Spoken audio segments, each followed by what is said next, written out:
naay na ngayo natog tabang mga ka-peacemakers. Ha?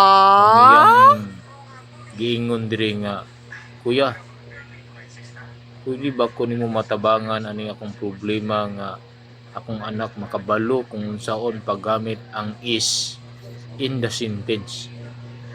Oy, ato tanang tagaag mga pagtagad kay kaming mga teacher andam mi nga muhatag tutorial aron makasabot ang atong mga anak labi na ang mga grammar.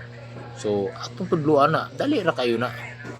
Ato lang ipasabot sa atong mga anak basta is gani verb nga is ang atong subject jud ana is usara dili daghan. Sa English singular.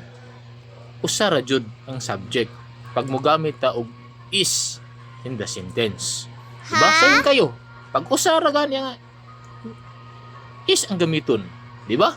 O, sample sa atong sentence. Isda ra ang ato ang sudan karon. O, di ba?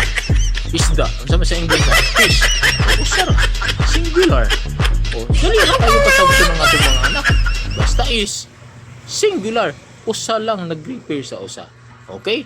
Salamat kayo.